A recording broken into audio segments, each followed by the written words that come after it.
নমস্কাৰ। অসমৰ ভূগোলৰ ৮ নম্বৰ খণ্ডৰ আজি প্ৰথম প্ৰশ্নটো হৈছে ৰবীন্দ্ৰনাথ ঠাকুৰ বিশ্ববিদ্যালয় অসমৰ ক'ত অৱস্থিত? ইয়াত 4টা অপশ্যন দিয়া আছে। এ গুৱাহাটী, বি হোজাই, চি নগাঁও আৰু ডি দিয়া আছে ধুবুৰী। এই 4টাৰ ভিতৰত শুদ্ধ উত্তৰ কোনটো হ'ব? ইয়াত শুদ্ধ উত্তৰটো হ'ব অপশ্যন বি হোজাই। ৰবীন্দ্ৰনাথ ঠাকুৰ বিশ্ববিদ্যালয় হোজাইত অৱস্থিত। অসমৰ কোন ঠাইত মিচিং জনজাতীয় লোকৰ সংখ্যা সৰ্বাধিক? ইয়াত 4টা অপশ্যন দিয়া আছে। এ দিয়া আছে শদিয়া, বি দিয়া আছে ধুবুৰী, চি দিয়া আছে ধেমাজি, ডি দিয়া আছে শিৱসাগৰ। এই 4টাৰ ভিতৰত শুদ্ধ উত্তৰ কোনটো হ'ব? ইয়াত শুদ্ধ উত্তৰটো হ'ব অপশ্যন চি ধেমাজি।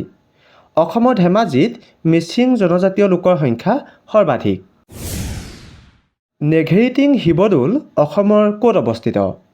ইয়াত 4টা অপশ্যন দিয়া আছে।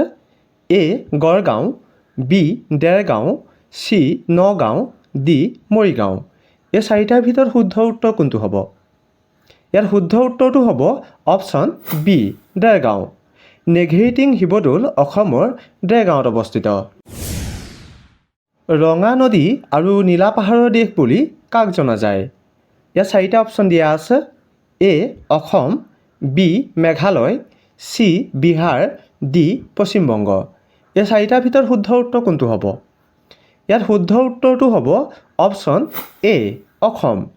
ৰঙা নদী আৰু নীলা পাহাৰৰ দেশ বুলি অসমক জনা যায়। পক্ষীৰ অদ্ভুত আত্মহননৰ বাবে অসমৰ কোন ঠাই বিখ্যাত? ইয়াত 4টা অপশ্যন দিয়া আছে। এ পানীদিহিং, বি দিয়া আছে দীপৰ বিল, চি দিয়া আছে জাতিংগা আৰু ডি দিয়া আছে হাফলং। এই 4টাৰ ভিতৰত শুদ্ধ উত্তৰ কোনটো হ'ব? ইয়াত শুদ্ধ উত্তৰটো হ'ব অপশ্যন চি জাতিংগা। পক্ষীৰ অদ্ভুত আত্মহননৰ বাবে অসমৰ জাতিংগা বিখ্যাত। প্ৰতিৰক্ষা গৱেষণাগাৰ অসমৰ ক'ত অৱস্থিত? ইয়াতে 4টা অপশ্যন দিয়া আছে। এ দিয়া আছে গহপুৰ, বি দিয়া আছে তেজপুৰ, চি দিয়া আছে ৰংপুৰ, ডি দিয়া আছে লখিমপুৰ। এই 4টাৰ ভিতৰত শুদ্ধ উত্তৰ কোনটো হ'ব? ইয়াত শুদ্ধ উত্তৰটো হ'ব অপশ্যন বি তেজপুৰ। প্ৰতিৰক্ষা গৱেষণাগাৰ অসমৰ তেজপুৰত অৱস্থিত। শ্ৰী শ্ৰী অনিৰুদ্ধদেৱ ক্ৰীড়া বিশ্ববিদ্যালয় অসমৰ ক'ত অৱস্থিত? ইয়াত 4টা অপশ্যন দিয়া আছে। এ দিয়া আছে লখিমপুৰ, বি দিয়া আছে নলবাৰী, চি দিয়া আছে তিনিচুকীয়া, ডি দিয়া আছে ডিব্ৰুগড়। এই 4টাৰ ভিতৰত শুদ্ধ উত্তৰ কোনটো হ'ব? ইয়াত শুদ্ধ উত্তৰটো হ'ব অপশ্যন ডি ডিব্ৰুগড়। শ্ৰী শ্ৰী অনিৰুদ্ধদেৱ ক্ৰীড়া বিশ্ববিদ্যালয় ডিব্ৰুগড়ত অৱস্থিত। অসমৰ স্কটলেণ্ড বুলি কোন ঠাইক জনা যায়? ইয়াত 4টা অপশ্যন দিয়া আছে। এ দিয়া আছে হাফলং, বি দিয়া আছে হামৰেন, চি দিয়া আছে লামডিং, ডি দিয়া আছে জাতিংগা। এই 4টাৰ ভিতৰত শুদ্ধ উত্তৰ কোনটো হ'ব? ইয়াত শুদ্ধ উত্তৰটো হ'ব অপশ্যন এ হাফলং। অসমৰ স্কটলেণ্ড বুলি হাফলঙক জনা যায়। মাটিকালিৰ ফালৰ পৰা অসমৰ আটাইতকৈ ডাঙৰ জিলাখনৰ নাম কি? ইয়াতে 4টা অপশ্যন দিয়া আছে। এ দিয়া আছে কামৰূপ, বি দিয়া আছে কোকৰাঝাৰ, চি দিয়া আছে কাৰ্বি আংলং আৰু ডি দিয়া আছে কৰিমগঞ্জ। এই 4টাৰ ভিতৰত শুদ্ধ উত্তৰ কোনটো হ'ব? ইয়াত শুদ্ধ উত্তৰটো হ'ব অপশ্যন চি কাৰ্বি আংলং। মাটিকালিৰ ফালৰ পৰা অসমৰ আটাইতকৈ ডাঙৰ জিলাখনৰ নাম হৈছে কাৰ্বি আংলং।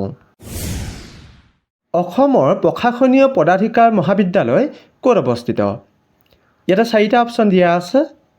এ দিয়া আছে নগাঁও, বি দিয়া আছে গুৱাহাটী, চি দিয়া আছে যোৰহাট আৰু ডি দিয়া আছে শিলচৰ। এই 4টাৰ ভিতৰত শুদ্ধ উত্তৰ কোনটো হ'ব? ইয়াত শুদ্ধ উত্তৰটো হ'ব অপশ্যন বি গুৱাহাটী। অসমৰ প্ৰশাসনীয় পদাধিকাৰ মহাবিদ্যালয় গুৱাহাটীত অৱস্থিত। এইটো খণ্ডত আপোনালোকলৈ আগবঢ়োৱা প্ৰশ্নটো হৈছে অসম ৰাজ্যিক চিৰিয়াখানা ক'ত অৱস্থিত? ইয়াত 4টা অপশ্যন দিয়া আছে। এ দিয়া আছে শিৱসাগৰ, বি দিয়া আছে যোৰহাট, চি দিয়া আছে নগাঁও আৰু ডি দিয়া আছে গুৱাহাটী। এই 4টাৰ ভিতৰত শুদ্ধ উত্তৰ কোনটো হ'ব আপোনালোকে কমেণ্ট কৰি জনাব। আৰু যিসকলে ভিডিঅ'টো চাই ভাল লাগিলে আগলৈ শ্বেয়াৰ কৰি দিব। ধন্যবাদ।